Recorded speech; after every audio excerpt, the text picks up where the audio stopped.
She was just a maid. Nobody. Invisible. But when the explosion tore through the mansion, everyone ran. Everyone except her. She ran back into the fire for the man she came to destroy. The man who held the secret that had haunted her for 8 years. The man whose hands were stained with her father's disappearance. So why did she save him? And what happened when he found out exactly who she was? Here on this channel, we tell stories of power, obsession, and the love that survives even the darkest secrets, from ruthless mafia bosses to the ordinary people who somehow break through their walls. This story reminds us that sometimes the truth we've been chasing changes us before we ever find it, and the enemies we think we know might be the only ones who truly understand our pain. If this story moved you, hit like, drop a comment telling me, would you have run back into that fire? Share this with someone who loves a good drama, and subscribe because we drop new stories every week. And trust me, you don't want to miss what's coming next. Who are you? His voice, rough from the smoke, was sharp and clear. Nathan Cole's eyes, piercing even in his injured state, were locked on hers, demanding an answer. He'd built an empire by never trusting anyone, and he needed to know why this girl had risked everything for him. Emily Carter, I worked in your house, sir. She met his gaze, saw the suspicion swirling there. Why? The single word carried the weight of 100 questions. She didn't have a reply that wouldn't raise even more. I don't know, she finally said. I honestly just couldn't leave you in there. The arrival of paramedics shattered the moment, their team surrounding Nathan to check his vitals and get him ready for transport. Just moments before, as paramedics rushed toward them, it was his head of security, Marcus, who had pushed through the crowd of staff. The man's sharp eyes, the kind that missed nothing, took in the scene. He knelt beside Nathan, checked his pulse, and then stared at Emily. Really stared. A flicker of surprise, then calculation, crossed his face. You brought him out, Marcus stated, his voice flat. Emily could only nod, her throat too raw to speak. Everyone else ran, he continued, but you went back in. She had just collapsed onto the grass beside Nathan, gasping for the cold night air, when a horrified Mrs. Chen had appeared at her side. Emily, what were you? How did you? The head housekeeper stared at her as if she'd gone completely mad. You went back into that fire. Their escape had been a desperate blur. The servants' staircase, narrow and dark, was filling with smoke but wasn't yet engulfed in flames. Emily had guided Nathan down, one painstaking step at a time, her legs trembling with fatigue. Halfway down, he stumbled, and they both nearly went tumbling. She caught them against the wall, searing her palm on the hot surface. Almost there, she'd choked out. Just a little farther. They burst out into the kitchen, the cooler air and thinner smoke a shocking relief. Staff had already fled through the open back door. Emily steered Nathan through it and out into the chaos of the November night, where sirens now wailed in the distance. Getting him there had been agonizing. The hallway was a raging inferno, and their path to the main staircase was completely blocked by a wall of fire. Their only way out was gone. Emily's mind had raced, searching for another route. The servant's stairs. This way, she gasped, half carrying, half dragging Nathan in the other direction. He was moving his own feet now, more alert, but his full weight still leaned heavily on her. Blood from the wound on his head dripped onto her uniform. Each step was a battle against the blistering heat and her screaming lungs. Her instincts had screamed at her to run, but instead, she stumbled toward the study. The door was blown off its hinges, and a wave of heat rolled out. Smoke burned her eyes and throat. Pulling her jacket over her mouth, she forced herself inside. The room was obliterated. Furniture was overturned, papers were on fire, and the window was completely gone, letting the cold wind whip the flames higher. And there, near the desk, was Nathan Cole, collapsed and bleeding. Mr. Cole! Emily dropped to her knees beside him. His eyes were half open, unfocused. The fire was spreading with a terrifying speed. "You have to help me," she pleaded, trying to pull him up. "You have to move." She had just reached the top of the staircase when the world simply exploded. The force of the blast threw her forward, slamming her into a wall and stealing the breath from her lungs. A high-pitched whine screamed in her ears. For a second, nothing made sense.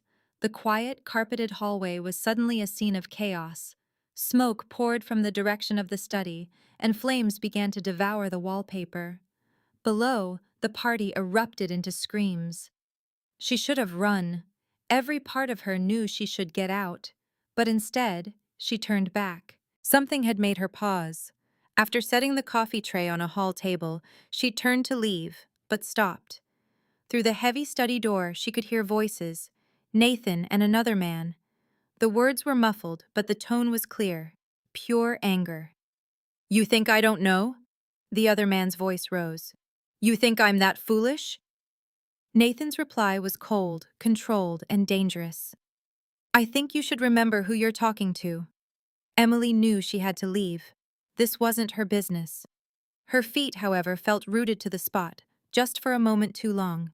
"Mr. Cole wants fresh coffee in his study," Mrs. Chen, the head housekeeper, had told her, her face etched with more worry than usual.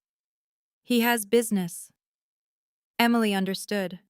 The staff knew to stay away during those moments. In the kitchen, she'd noticed more security than normal stationed around the property. Something was definitely wrong tonight. Across the main room, Nathan Cole held court by the fireplace. At 39, he commanded attention effortlessly, his power radiating from more than just his legitimate businesses. Emily knew, like everyone there, his real influence came from the shadows, and she needed to be close to that world, for reasons she kept buried deep inside. The November wind cut through Chicago's North Shore like a blade, but inside the mansion, it was warm. Emily Carter moved through the lavish party with practiced invisibility, a 23-year-old mastering the art of being present without being seen. She refilled champagne glasses and kept her eyes down, though she saw everything. She'd only been on the staff for 6 months, just another face in the household. But she needed this job, needed the money, and most importantly, needed to be right here, in this house, to find the answers she was looking for. Tonight felt different. The air held a tension she couldn't name, like the quiet moment just before a thunderstorm breaks. The apartment in the high-rise felt less like a safe house and more like a beautiful cage. From the 23rd floor, the lights of Chicago spread out below, but the view offered no comfort. This was her new reality, orchestrated by Nathan Cole. Marcus had left her there, with a new phone containing only 2 numbers. How did she end up here? It was the price of survival. "I'll accept your protection," she had told him, the words tasting like surrender. She had tried to argue, to insist she wasn't his to protect, but Nathan's logic was cold and inescapable. He saw her as a responsibility, an asset acquired in a twist of fate, and in his world, that made her a target. The threat became terrifyingly real the moment he explained it. "The people who set that explosion, they're still out there," he'd said, his voice low. "You saved my life, which means you've painted a target on your back." He spoke of professionals, of Marcus intercepting attempts to find her address, of bribes offered for information. Her life had been upended by one impulsive act. He'd already been digging into her life, searching for leverage. "Marcus ran a full background check on you," Nathan had stated, listing the facts of her existence. Pittsburgh. A father dead at 15, a mother gone 2 years ago. No family left. He paused, his gaze sharpening. Why Chicago? Her lie about a fresh start felt thin, knowing he was filing away every flicker of hesitation. But the real question, the one he kept returning to, was why she'd saved him.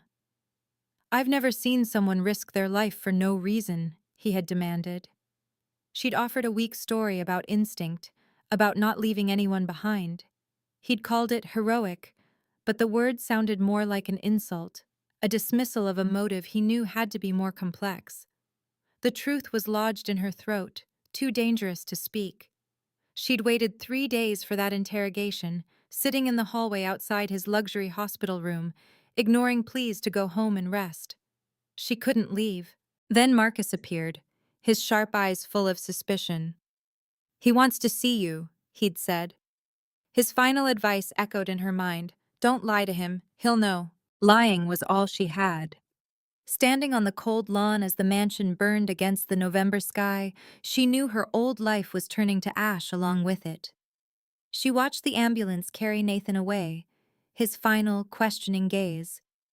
"Why would you save me?" seared into her memory. The firefighters' shouts and the crackle of flames were a chaotic backdrop to the single terrifying thought that she hadn't just saved a man. She had saved a monster, her monster, and she'd done it on pure, unthinking impulse. In that moment of smoke and fire, she hadn't seen the ruthless businessman. She'd only seen the man who held the key to everything, the answer to a question that had haunted her for 8 long years. Rescuing him wasn't a choice. It was a desperate, split-second gamble to keep the truth from dying with him. Everything she'd planned was now in ruins, replaced by a dangerous, unforeseen connection. 6 months earlier, it had all seemed so simple. Emily scanned the online job posting, household staff needed for private residence, discretion and reliability required. It was for Nathan Cole's residence, the man whose name was whispered in connection to her father's ruin and death 8 years ago. Taking the job as a maid was never about the money. It was about getting inside, about watching, listening, and finally understanding what happened to her family. It was about finding a way to get close to the man in the shadows. And now, she was closer than she had ever imagined. The apartment was in a high-rise near Millennium Park, the kind of building with doormen and security cameras and neighbors who minded their own business. Emily's new home was on the 23rd floor. 2 bedrooms, a modern kitchen, a living room with windows overlooking the city. It was beautiful and impersonal, like a very expensive cage. Marcus had driven her there himself, barely speaking during the 20-minute ride. He'd given her a phone, new, secure, with only 2 numbers pre-programmed, his and Nathan's. "Try not to leave without letting someone know," he'd instructed. "And try not to trust anyone." Emily had looked at him. "Including you?" Marcus had almost smiled. "Especially me." The silence after he left was absolute. How had she gotten here? It started with the choice she made in that hospital room. The choice had been simple: his protection or the very real threat from the people who tried to kill him. "You're in danger because of what you did for me," Nathan had told her, his expression hard. "I don't forget debts, Emily. I protect what's mine." "I'm not yours," she had insisted, but the words felt hollow. "No," he agreed. "But I'm responsible for you now, whether you like it or not." She saw the trap in his offer. He wanted honest answers in return, and her secrets couldn't survive that kind of scrutiny. But the alternative was worse. She had faced that scrutiny under the dim lights of his private hospital room. His eyes, clear and sharp despite his injuries, missed nothing. He had already unspooled her life story from a background check. Pittsburgh, her deceased parents, her move to Chicago 8 months ago. "You're quiet, reliable," he'd recited. "Stay out of trouble." He'd questioned her about the explosion, feeding her the story she was to tell the police. A maid in the wrong place who acted on instinct. He wasn't asking. He was telling her how it would be. He demanded to know why she, a simple maid, would run into a burning building for a man like him. "People don't help men like me out of the goodness of their hearts," he'd said, his voice laced with suspicion. "They help because they want something." She gave him a story about instinct, about hearing the blast and just reacting. A story that felt flimsy even as she told it. This entire interrogation, this new life, all of it was a direct result of that single moment, standing on the lawn watching his mansion burn, the wail of sirens growing closer. Her uniform was ruined, her hands shook, and the only thing she knew for sure was that by saving his life, she had irrevocably destroyed her own. She had come to that house for one reason: to get answers about what he did to her family 8 years ago. And in one impulsive act, she had traded her quest for vengeance for a place in his world. Ah, so that's how it was.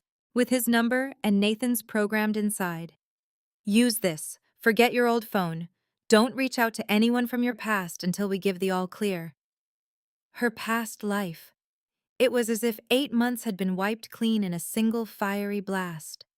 Emily gazed out the window, the Chicago twilight sparkling below as snow began to fall, blanketing the city in a quiet white.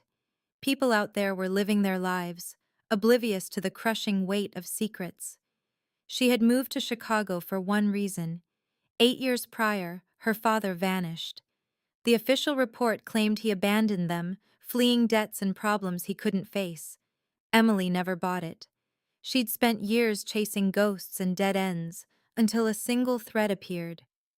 Her father's last job was for Nathan Cole. Emily took a position in Nathan's home to get answers, to find the proof she needed. She always pictured confronting him, demanding to know what happened. She never, ever pictured herself saving his life. Her new phone vibrated, a text from a number she didn't recognize, but she knew who it was. "Apartment okay?" Emily replied. "It's comfortable. Thank you." The answer was instant. "Get some sleep. We'll talk tomorrow." She put the phone down, the exhaustion of the last 3 days finally hitting her like a tidal wave. The explosion, the flames, the split-second decision to charge into the chaos instead of running from it. The question of why she did it echoed in her mind. She could call it instinct or even basic decency, but Emily knew deep down it was far more complicated. She saved Nathan Cole because she couldn't afford for him to die. He held the answers she desperately needed, and now, as a protected guest in his beautiful apartment, she was closer than ever to the truth. But she wondered what it would cost her. Lying in the strange bed, watching the snow drift down, she feared she had made a terrible miscalculation. She had believed she could stay detached, gathering clues from a safe distance, but that distance had vanished. Now she was caught in Nathan Cole's world in ways she had never anticipated. The scariest part was, she wasn't entirely sure she wanted out. Sleep was a restless haze of fire, smoke, and a pair of eyes that saw right through her. Emily awoke to a Chicago dawn painting the sky pink and gold. A new day in a new life. Her phone displayed 3 missed calls from Marcus and a text from Nathan. "Breakfast meeting, 9 a.m., be ready." Emily showered and dressed with care, picking an outfit that was professional yet understated. When she walked into the living room, Marcus was there, holding a coffee and looking impatient. "Mr. Cole is at his temporary office. We leave in 10 minutes. Temporary office? The mansion's a crime scene. He's set up shop elsewhere for now." Marcus offered her the black coffee, which she normally wouldn't drink, but took without a word. "He's going to have questions. Be ready for them." "I thought we went over all this yesterday." "Yesterday was a courtesy. Today is about business." Marcus's face was a mask. "He likes you, Emily. He respects you for what you did. But don't ever think that means he trusts you. Nathan Cole doesn't trust anyone. The stakes are too high." The message was unmistakable. Emily nodded, sipping the sharp coffee, steeling herself for what was to come. She had schemed to get close to the man who had secretly defined her life. Now, she had her wish. But as the elevator slid silently toward the ground floor that winter morning, she felt like she was sinking into a world she couldn't comprehend, toward answers that might shatter her entire reality. The truth was waiting. She'd saved his life to find it. The challenge now was to survive it. The temporary office was a stunning penthouse in the Loop, a fortress of glass and steel with views stretching all the way to Lake Michigan. Emily had pictured a shadowy den, but Nathan Cole's temporary base was surprisingly polished. A mahogany desk, leather seating, and shelves filled with what appeared to be perfectly legitimate business files. To an outsider, he was just another captain of industry. Nathan was at the window when Marcus led her in, his form a sharp outline against the bright morning. He'd been out of the hospital for 2 days. He moved with caution, and the bandage on his head was smaller, almost hidden by his dark hair.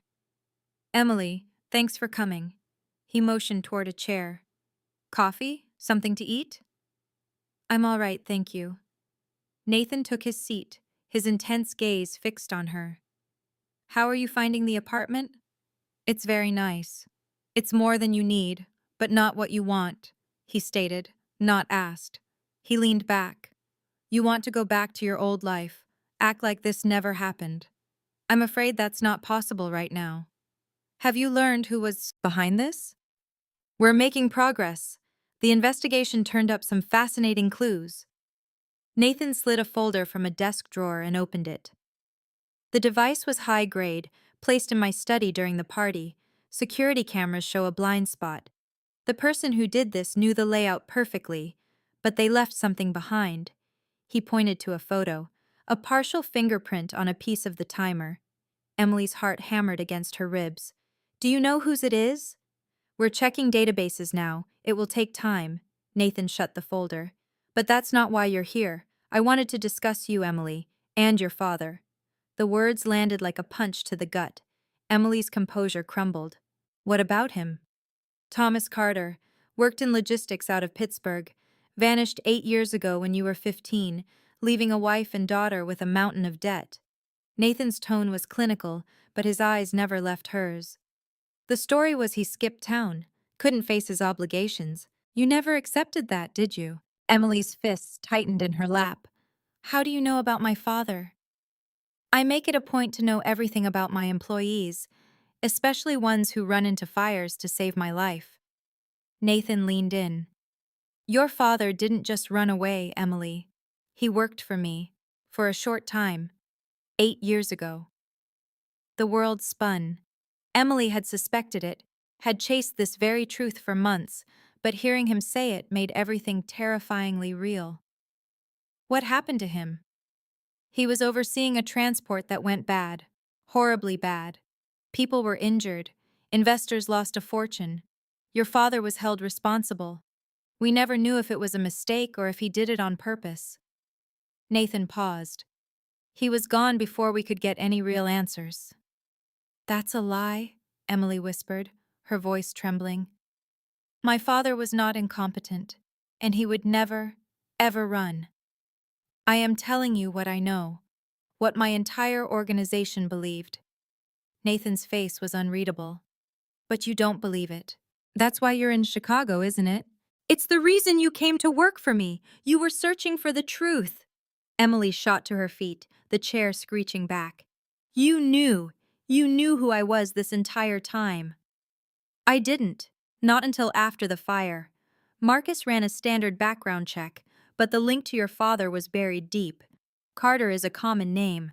But when I started digging, the truth surfaced." Nathan also stood, coming around his desk. "Please, Emily, sit down. We have to discuss this."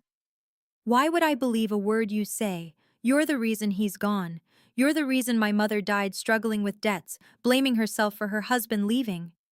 "You have every right to that anger, but I am not your enemy. I didn't make him disappear, Emily. I wanted answers just as much as you." She stood her ground, shaking with 8 years of pent-up fury. "Then what really happened?" Nathan let out a long sigh, one that seemed to carry the weight of years. "Your father was—" The sudden crack of gunfire shattered the winter quiet, a sharp and undeniable sound. Marcus swore, grabbing for his radio as Emily's heart pounded in her chest. "Team 2, status," he barked. Only static answered, then a voice, broken and faint. "Contact, multiple hostiles. David wasn't alone." More shots rang out. Through the warehouse's broken windows, she saw flashes of light and shadows moving in the dark. "Stay in the car," Marcus ordered, already swinging his door open. "But Nathan, I said stay!" He was gone, sprinting toward the building, leaving her alone in the humming vehicle. She knew she should obey, should stay safe, but the thought of Nathan being hurt again, all because of a history tied to her own father, was more than she could stand. Her fingers found the door handle, and she stepped out into the biting cold. It had all happened so fast. One moment, they were studying maps at her dining table. The next, Nathan's phone was buzzing. "Marcus has a lead," he'd said, his whole demeanor shifting. "Security footage from a Southside warehouse shows someone matching David's description. We're moving on it tonight." Emily was on her feet instantly. "I'm going with you." "Absolutely not. It's too dangerous." "It's about my father," she insisted. "I have a right to be there." He studied her for a long moment, the silence stretching between them. "If you come, you stay in the car with Marcus. You do not get involved. Those are the terms." "Fine." "I'm serious, Emily. This isn't up for debate. David Chen is a cornered man. I won't have you getting hurt." The genuine concern in his voice was startling. "I understand," she'd promised. "I'll stay with Marcus, but I have to be there." Nathan had finally nodded. "Get your coat. We leave in 20 minutes." Their strange alliance had formed in the days following the explosion. Nathan started visiting her secure apartment, bringing case files and intelligence reports. They'd spread the documents across her table, working to piece together the events of that night 8 years ago. She learned her father was hired precisely because he was an unknown, a clean face that rival outfits wouldn't flag. The route he was driving had been meticulously planned to avoid hot zones, but the ambush was too perfect, too well coordinated. Someone had to have leaked the intel. David Chen was in the truck when they were hit, Nathan had explained one evening, tapping a location on a map. "He claims he got out during the chaos. He said your father panicked and ran the other way. By the time David got to safety and called it in, the truck was empty. Your father was just gone." "He could be lying," Emily had countered. "He could have done something to my father himself." "It's possible," Nathan conceded. "That's why we need to find him. When we find him, I promise you'll get your answers, Emily," Nathan had vowed. It was this promise that had cemented their pact. "Why would you do this for me?" she had asked, skeptical. "Because you saved my life.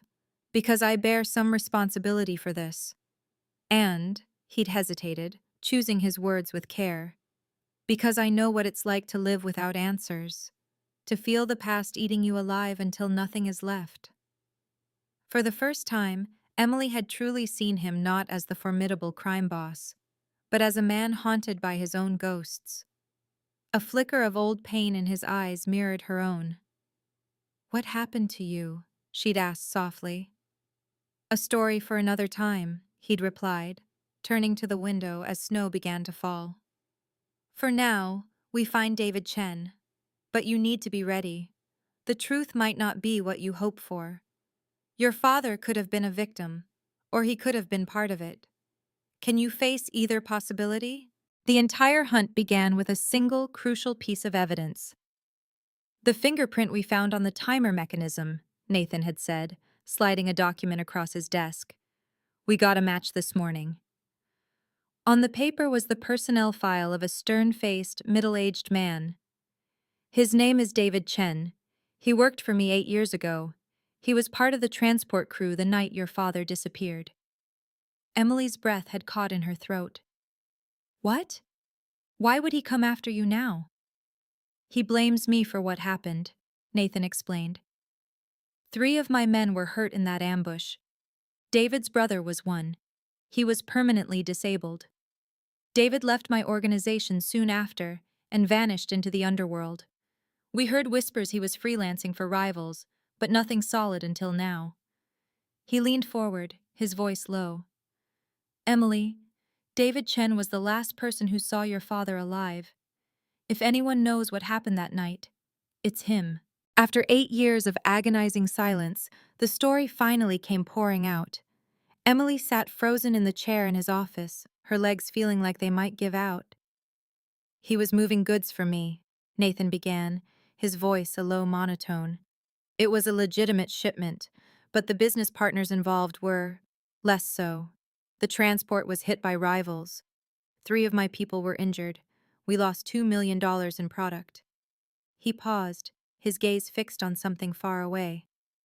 Your father was driving the truck. When we found it, abandoned, he wasn't there. We didn't know if he'd been taken, if he'd run, or if he'd helped set the whole thing up. We never found out. The search had eventually been called off, he admitted. Her father became just another ghost story, another cost of doing business. Nathan's voice softened almost imperceptibly. I'm sorry, Emily. I know it's not enough, but I am. 8 years of questions, and this was the answer. Her father had been caught in the crossfire of a criminal enterprise and had simply vanished.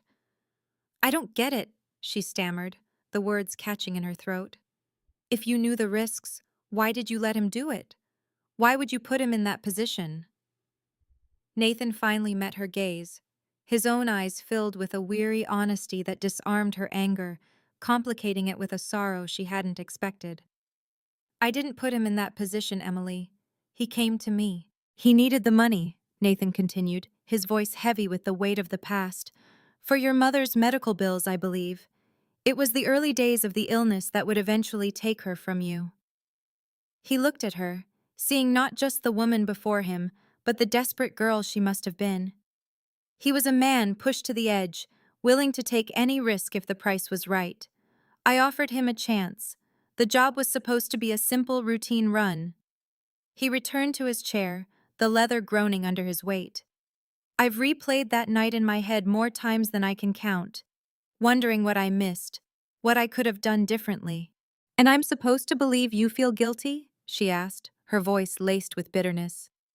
I expect you to believe, he replied quietly, that I'm human enough to know my choices have consequences. Your father's disappearance, your mother's illness, your entire life getting torn apart. Yes, Emily, I carry that. The raw admission hung in the air, a truth more powerful than any lie. It didn't absolve him, but it explained everything. It explained the desperation that had set this entire tragedy in motion. Ah, so that's how it was. A father's love, a desperate choice, and a debt that was still being paid in blood. The biting cold didn't register. The adrenaline was too strong. She sprinted toward the warehouse, staying low as her breath plumed in the frigid air. The shooting had ceased, replaced by the ugly sounds of a brawl.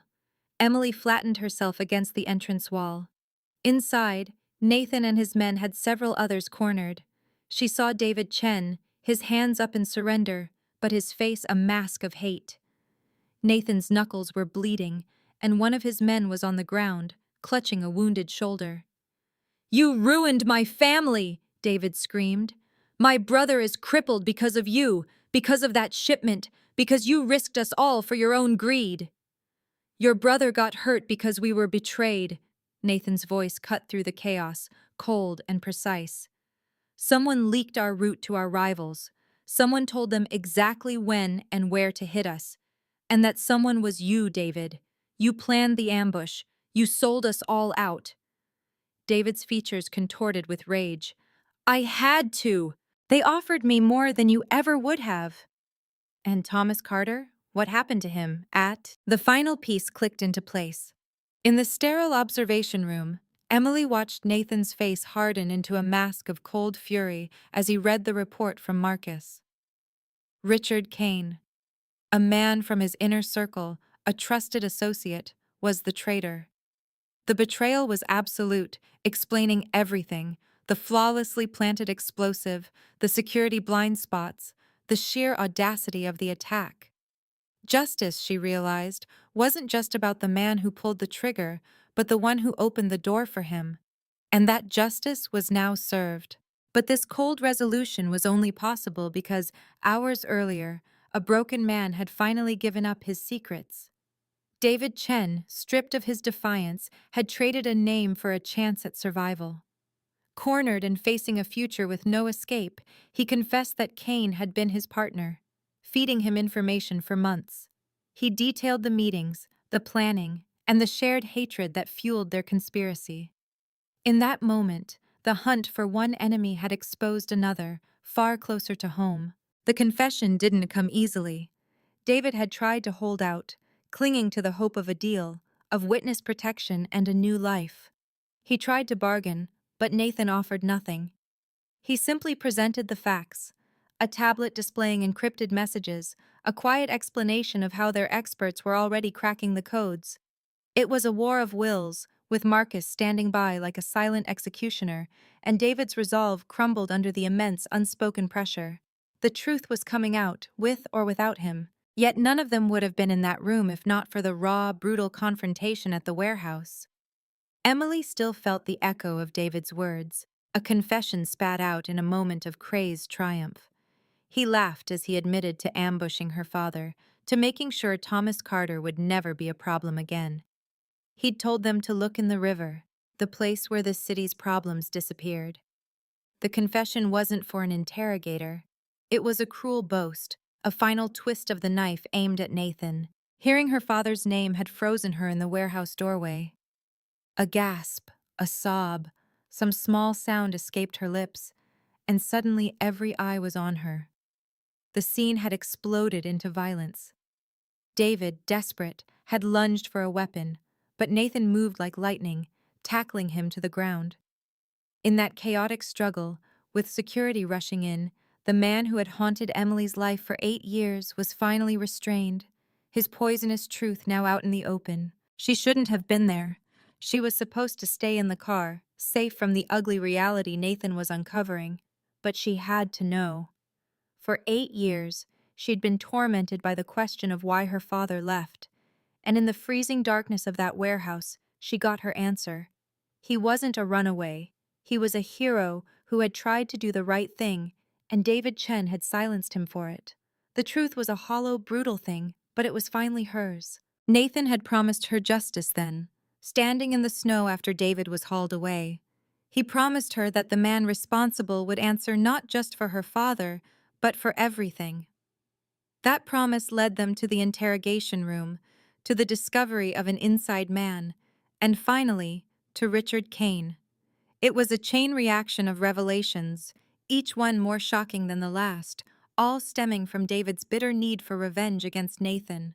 A revenge he believed Nathan owed him for what happened to his brother years ago. He felt forgotten, cast aside, and his bitterness festered into a plot to destroy everything Nathan had built. He wanted Nathan to feel the same loss that had consumed his own family. And the centerpiece of that plan was an explosion, perfectly timed, designed to end Nathan's life during a party at his own mansion, framing a rival organization for the hit. He would have succeeded too. But that girl ruined it. The maid. If she hadn't pulled Nathan out, he'd be gone.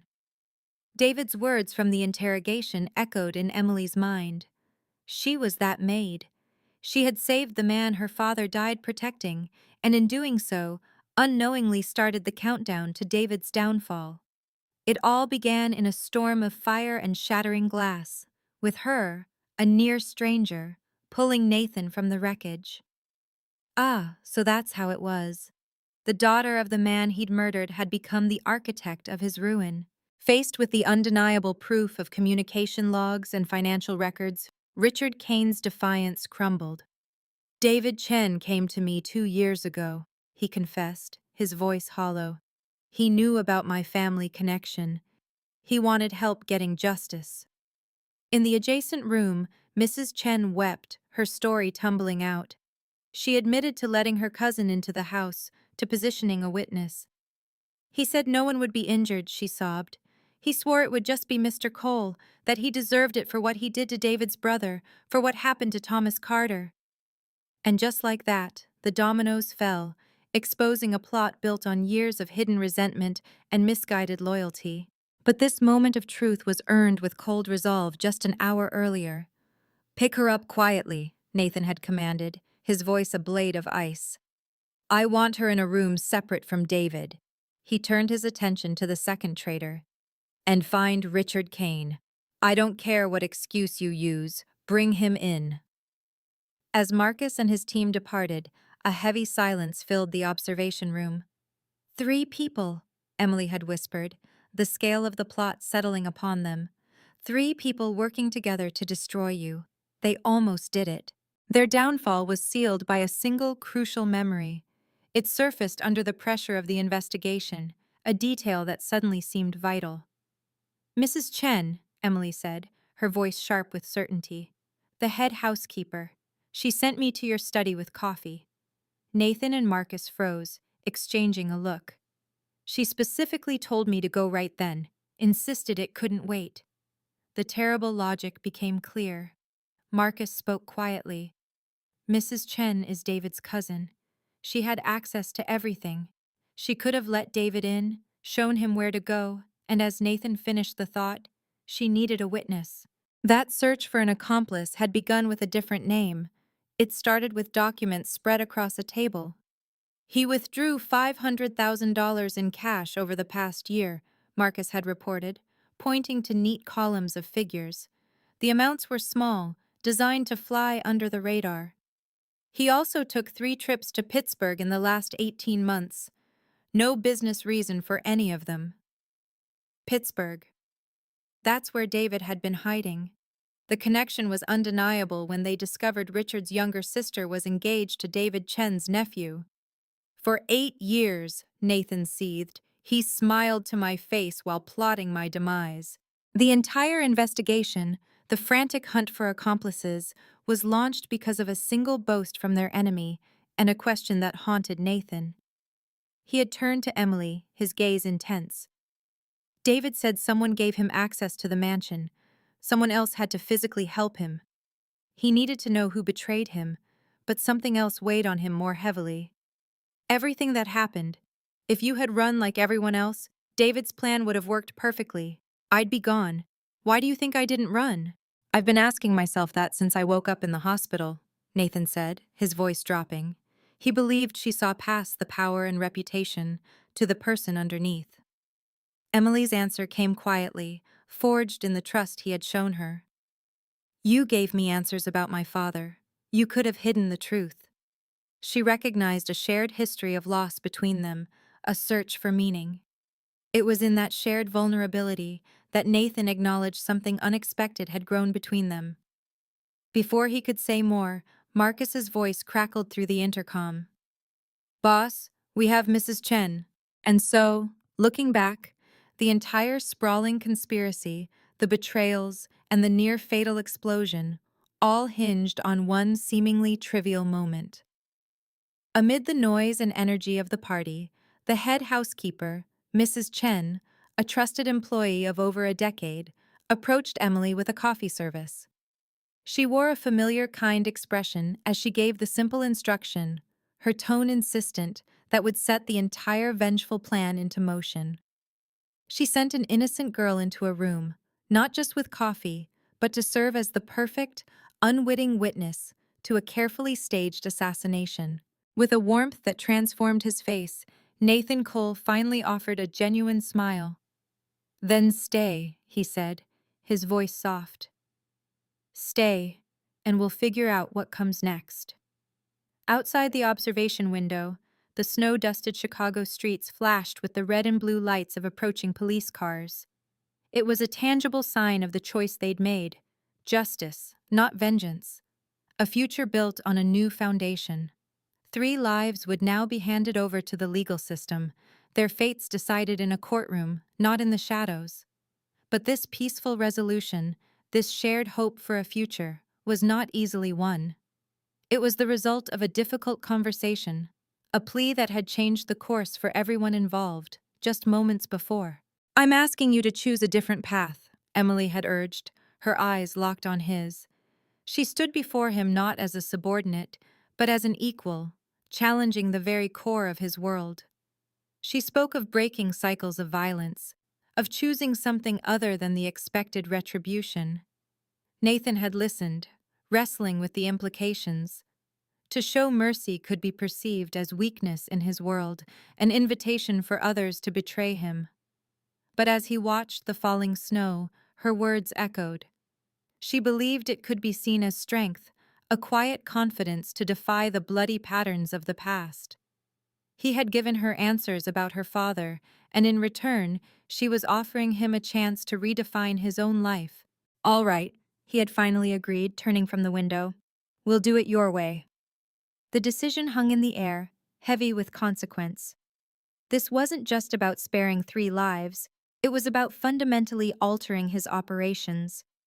Marcus, his ever-loyal lieutenant, had entered then, confirming the authorities were en route. He laid out the plan: clean evidence, formal charges, a prosecution that would lead to trials and intense public scrutiny. The confession regarding Emily's father, Thomas Carter, would be part of the official record, reopening an 8-year-old missing person case as a homicide. For Emily, it was the acknowledgement she had fought for, a truth finally brought into the light.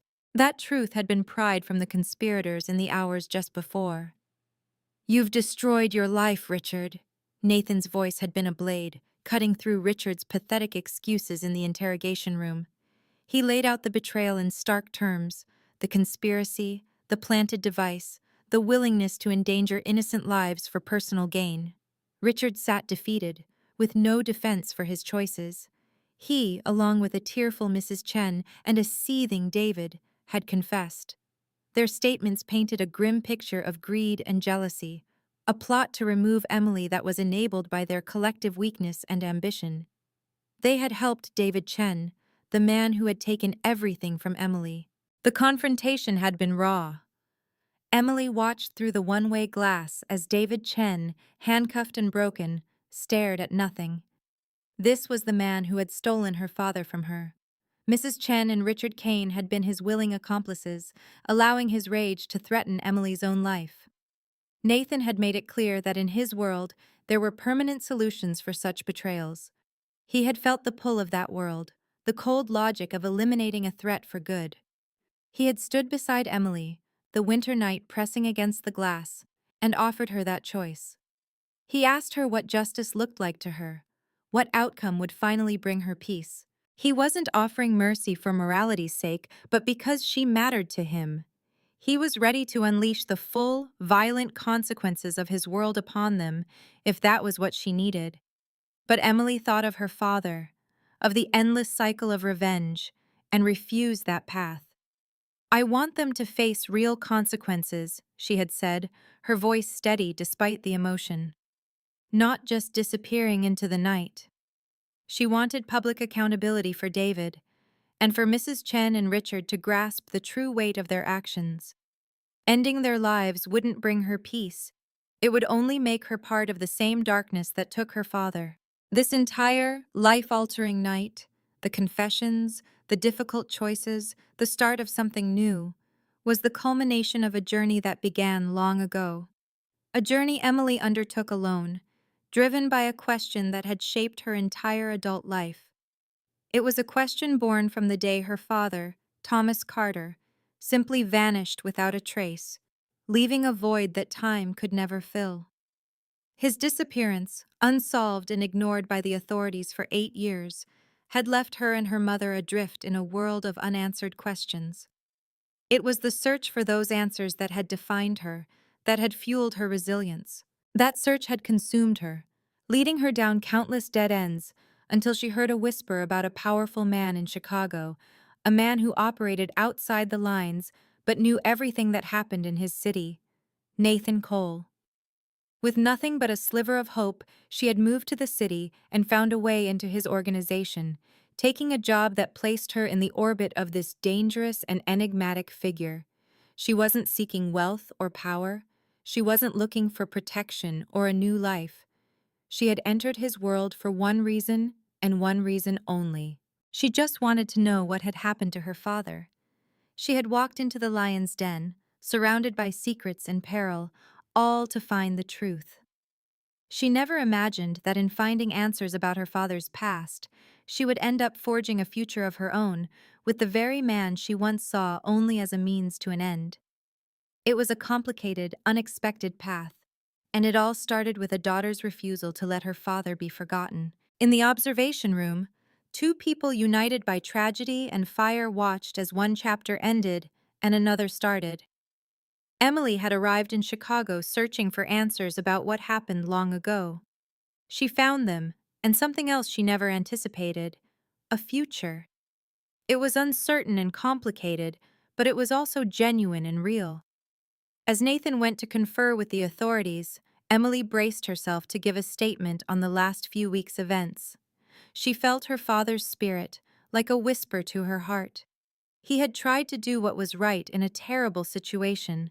Now his daughter would do the same, not by avoiding complexity, but by facing it. Not by picking safety, but by choosing purpose. The truth had freed her. Now, she would decide how to use that freedom. And for the first time in 8 years, Emily Carter knew exactly who she was and what she wanted. She wanted to stay. She wanted to create something new from the ashes of the past. She wanted to see if Nathan Cole could truly change his world, and she wanted to help him do it. This wasn't the conclusion she foresaw when she first set foot in Chicago. It was better. But this moment of peace was only made possible by months of difficult preparations. Spring had come to Chicago like a fulfilled promise, first tentatively, then bursting forth. The melting snow uncovered a city that had weathered another harsh winter. Trees on Michigan Avenue sprouted with fresh green leaves, and Lake Michigan shed its winter gray, becoming almost blue beneath clearer skies. Emily stood on her new office balcony, seeing the city awaken. 6 months had passed since the night of the explosion, the night everything shifted. The apartment Nathan gave her was no longer just a place to stay. It was home, and this office represented a future she had never dreamed of for herself, a real role in Nathan Cole's reformed business empire. "You're here early," Nathan's voice said from the door. He carried 2 cups of coffee, a daily ritual they had formed. "Couldn't sleep." "Too much to think about," Emily replied, taking the coffee. "The trial starts next week." "I know." Nathan stood beside her, on the balcony. "Are you ready?" "As I'll ever be. Testifying against David, Mrs. Chan, and Richard. It's necessary, but it isn't easy. Justice rarely is. It's just necessary." Nathan drank his coffee, looking at the skyline. The district attorney is confident about the cases against all three, especially David. His confession about your father, plus the evidence from the explosion, should mean a long time in prison. Emily nodded, the old ache returning whenever she thought of her father. The police investigation had backed up David's story. Divers had checked the river spots he mentioned, though they found nothing. Thomas Carter was still officially listed as missing, but his case was now a probable homicide. It wasn't the closure Emily wanted, but it was an acknowledgement. The truth was now in the official record. "How are you feeling about your own testimony?" Emily asked. Nathan's jaw tightened. "It's complicated. I have to talk about parts of my business I've kept under wraps for years." The prosecutor promised they're only focused on what's relevant to the conspiracy, but when you pull one thread, the whole sweater can come undone. For the past 6 months, Nathan had been methodically rebuilding his empire. His legitimate businesses, real estate, construction, import-export, were being completely severed from anything shady. Any operations that couldn't be made clean were being shut down. The process was expensive, complex, and faced pushback from some old associates, but Nathan was unwavering. "No more shadows," he had told Emily one night while they were looking over corporate files. "If I'm going to build something that lasts, it has to be able to stand in the daylight." The change was difficult. Some people in Nathan's circle had quit, refusing the new path. Others tried to sabotage the changes, mistaking them for weakness. But Nathan held his ground, and a new, smaller, cleaner, more stable structure began to form. Emily was instrumental in that change. Her outside view and her knack for seeing patterns and asking tough questions were priceless.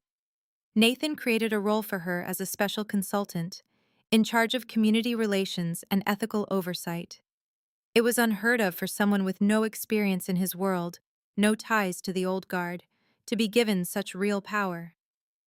"People will question my choice," Nathan had told her. "They'll assume it's favoritism or something else." "Let them assume," she had replied. "I'll prove my worth with my work, not words." And she did. Emily dove into understanding Nathan's companies, finding areas where investing in the community could help both his profits and the neighborhoods his projects touched. She started scholarship funds, job training programs, and partnerships with local groups. It was gradual, careful work, but it was working. That progress, however, all hinged on one key piece of evidence. "I have something for you," Nathan said, now taking an envelope out of his jacket. "It arrived this morning." Emily opened it. Inside was a letter from the Chicago Police Department's Missing Persons Unit. Her breath hitched as she read the words. "Dear Miss Carter, we are writing to inform you that the investigation into your father, Thomas Carter, has been officially reclassified based on evidence provided by David Chen's confession. We have determined that your father was the victim of a criminal act." It explained that while they hadn't found his remains, he was no longer a person who had voluntarily disappeared. He was recognized as a victim, and his case would stay open as an active investigation. Tears blurred the page. They finally saw him. After all these years, they finally admitted what really happened. Nathan put a hand on her shoulder. "Your father tried to do the right thing in a situation with no good options. That's on the record now. His integrity is part of the official story." This was the justice she had come to Chicago seeking 8 years ago, when all she had was a faded photograph and a single burning question: what happened to her father? Sunlight warmed the podium where Emily Carter stood, her voice steady as she dedicated the foundation to her father's memory. This was the true victory. Not just justice, but redemption. She wished her mother could have seen it, could have known that the world would finally recognize her husband not as a coward, but as the hero she always knew him to be. In that moment, Emily honored them both, bringing the truth into the light. From the back of the crowd, Nathan Cole watched, a quiet pride on his face. The Thomas Carter Foundation was more than just a name, it was a promise.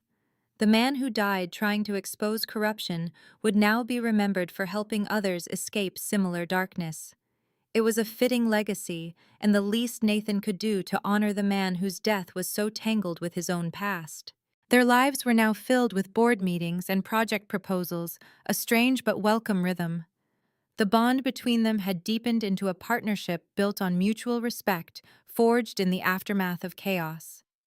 Marcus, ever the professional, kept their schedules on track, a quiet acknowledgement of their new legitimate world. Emily smiled at the normalcy of it all. It was better than any alternative she could imagine. Yet, this peaceful summer day was only possible because of the verdict delivered just a few weeks before. The trial had been a grueling ordeal, forcing Nathan to confront the man he used to be under the harsh scrutiny of the public eye. He had walked into that courtroom knowing his carefully constructed world would be torn apart, but it was the only way forward.